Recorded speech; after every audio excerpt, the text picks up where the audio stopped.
Hey, how you doing? This is Adam Post, publisher of more than 1,000 comic books and marketing expert covering woke panic as Black Hollywood keeps industry white. That's not my title. That's a title that came out of a Bloomberg article. We'll get to it in just 1 second. Let's get into the story. Before we do, please be sure you are subscribed to the channel. Click the bell for notifications. Give me a thumbs up. I really appreciate you guys. As promised, coming from Bloomberg, Black Hollywood's role in keeping the industry white. There can be no other outcome if the few executives who are of color are unwilling to empower and uplift other members of their community. Now, we all know that there are executives of color, Black executives in positions of power in Hollywood. I just did a story about that yesterday. CBS is actually getting sued because they got rid of a white anchor working at one of their news stations who was there for 30 years, had high ratings, and replaced him with someone who was a minority, who didn't have the experience. They also didn't even give him a reason for why they were letting him go. There are executives that are doing this. How much more of this can you possibly do? Black executives are also not getting financing from venture capital funds. From Essence, Black founders only got 1% of venture capital funding in 2022. TechCrunch's Dominic Midori Davis explains the concerning disinvestment trend. The TechCrunch senior reporter has been raising important questions about the strong headwinds Black founders face when raising capital and why they're blowing harder than ever before. And from the New York Times, the Mad Men era is long over. Why is advertising still so white? Now, they're not talking about the ads. They're talking about the industry, because you don't really see white couples together in any ads on any networks at any time. It's always not a white couple.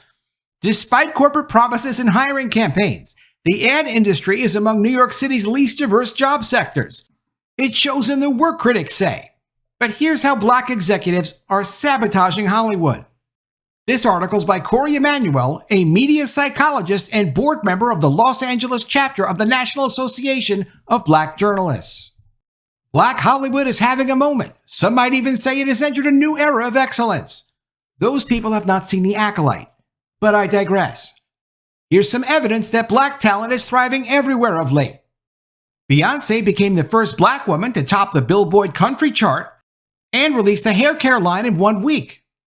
Oscar-nominated actor Coleman Domingo will direct and star in a Nat King Cole biopic. Yet not every Black entertainer feels as though they have something to celebrate. Well, I can tell you this much. Not every white entertainer feels like they have something to celebrate either. It's not our skin color that gets us places. Yes, it may get some extra opportunities here or there if you're Black or if you're white, and it's this year or that year, or this trend is going on with DEI, or the fad is over, there is no more DEI, but ultimately you have to be good at what you do. Merit always wins. In recent viral videos with former NFL star Shannon Sharpe, host of the Club Shay Shay podcast, comedians Katt Williams and Mo'Nique allege that opportunities have been gatekept by certain members of the more established Black Hollywood community, highlighting an issue that doesn't get enough attention. And this is something you have to wonder about. When all the DEI stuff was really raging, and all the Hollywood studios were really focused on diversity this, diversity that, only diversity, at every level of their production, from the actors to the writers, to the crew. Why didn't they push this more? Why didn't they get more of their Black executives, more of their Black financiers, more of their Black philanthropists to push more of their Black culture? They could do that as much as they want to. They're in positions of power. A lot of them have resources. Why can't you just do that? Studio and network leadership consists of 92% white CEOs in chairs, while 84% of senior executives are white, according to UCLA's 2020 Hollywood Diversity Report. So whether it's caused by bias, racism, or the unwillingness of the few Black executives in the room to open doors, limited opportunities for more Black talent translate to a lesser chance of them gaining the work experience, accessing the networks, and learning the business savvy required to earn a seat at the same table. If you don't have contacts of people who will vouch for you, or people who even know what you do and then think of you when they're trying to do something that they know, oh yeah, this guy Adam, he knows how to do that. Let me give him a call.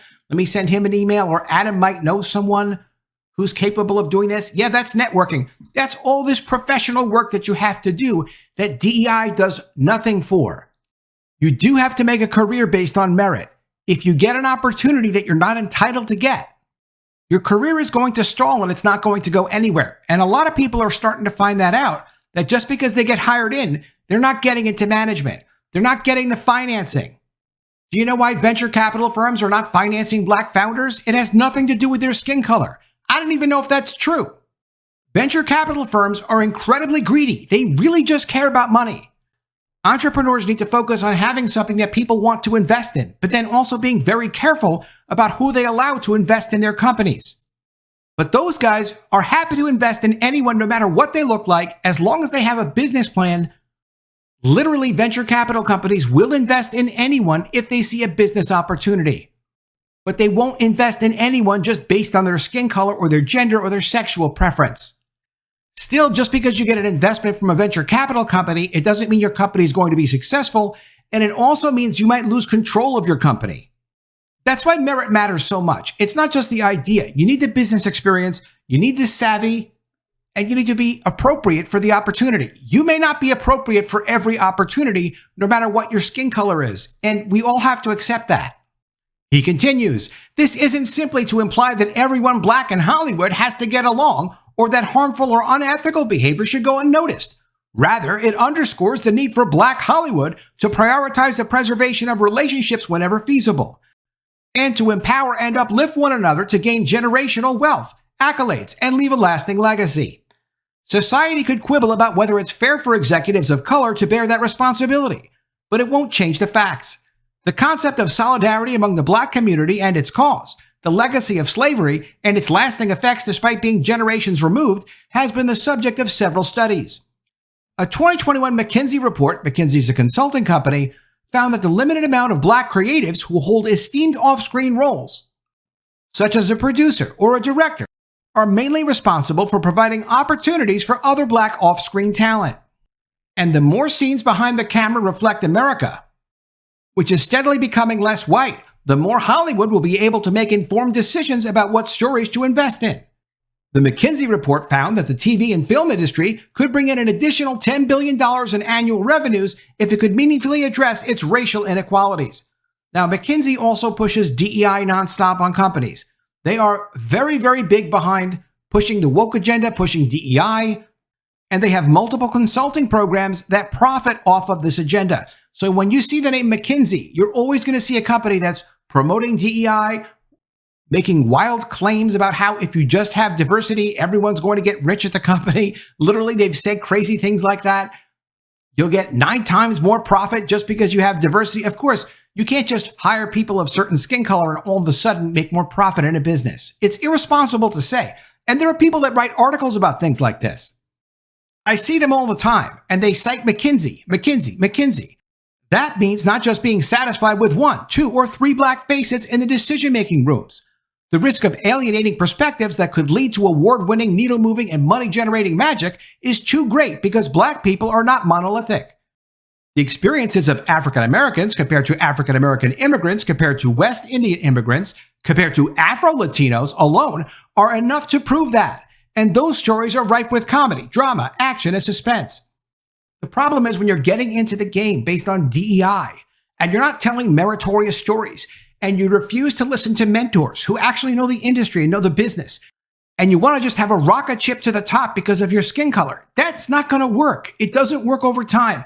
And the author here is making a decent point that, you know what, you do have to have successful networks. But the people that succeed based on merit, that are in management roles, also know they can't just recommend their crazy friend or some other guy they just met because of a skin color issue. Because when you refer people into your network, you're responsible for those people. If you refer someone and that person can't do a job or doesn't deliver as promised, regardless of their skin color, that damages that person's reputation. It's like feedback on Amazon or feedback on eBay. You are responsible for the people that you recommend, which can be a great thing, but can also be a really bad thing if the people you recommend don't deliver. This is a consequence of professional networking. He continues, not only does that make sense for the bottom line of studios, but it also helps establish rapport with communities that have been historically marginalized, something Hollywood desperately needs to fix. 2 out of 3 black people didn't feel like their stories were being depicted on screen, according to a national research report about media released in 2020 following the death of George Floyd, when different businesses were crunching their diversity numbers and realizing how abysmal they were. 3 years later, UCLA's Hollywood Diversity Report found that after a few years of growth, the racial, ethnic, and gender diversity of people involved with theatrical releases has returned to where it was in 2019.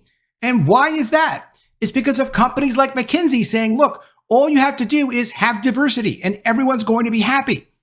Diversity is not storytelling. Skin color is not storytelling. Sexual preferences is not storytelling. Going off-brand with Star Wars or Pixar or Marvel. It doesn't matter if George Lucas was to go out and say, this is the best Star Wars show I've ever seen. It's better than I could have ever done. Endorsements don't do it. Titles and authority don't do it. The product has to be good. If it's not good, it doesn't matter who endorses it or distributes it. As Disney recently found out with Inside Out 2, which has been a massive success and has changed the direction of Pixar and will likely over time change the direction of Disney. The ongoing racial inequalities in Hollywood can leave many black entertainers feeling isolated and without access to opportunities for future success, unless others are willing to boldly stand in the gap for them. But again, it's not standing in the gap and giving people opportunities they didn't earn that's going to help their career. Storytelling is a very specific discipline. In Hollywood, stories are very important. There are many people that know many things about storytelling in Hollywood. Also, older people are willing to mentor younger people. By definition, skin color is not an issue. Older people love to mentor younger people. But you have to be willing to listen and you have to be willing to learn. Finally, he wraps up with this. During a panel hosted by Porter Magazine in 2019, actress Gabrielle Union told a story about doing just that and presenting a united front against studio executives who sought to underpay a fellow black actress. A lot of people, by the way, get underpaid for the work that they do. It's not about skin color. In Hollywood, it's really about your quote. What did you get paid for the last thing you were on? Oh, nothing because you weren't on anything, or only a little because you're not really established? Well, you're not going to get much on your first movie. If your first movie does well, you're going to get more money the next time. For example, do you know how much money Gal Gadot got for the first Wonder Woman movie? It was $300,000. The movie did a lot of money. It made a lot of money. What did she get? $300,000. Why? Because she didn't have a quote that would establish her at a higher rate. It's business. People negotiate. I'm not saying she didn't deserve more. I'm saying she got what she negotiated for, and it wasn't about skin color. He continues, after the studio heads declined to fairly pay her friend, they called Union to offer her the role instead. Knowing what happened, she set her price way above her friend's asking price.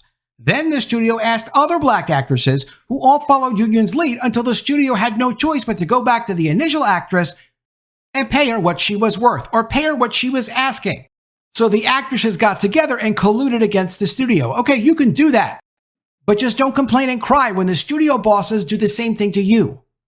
Or when they say, you know what, then we're not going to make this project at all. And then everyone gets hurt in the project. It's business. It's fine to negotiate. It's fine to collude or whatever you can do legally to get your highest price. But just understand, it's business. It's not skin color. Simply put, Union was illustrating the significance of sharing insights, advice, or opportunities that can benefit fellow actors, making it a proactive rather than reactive consideration. She wasn't always like that.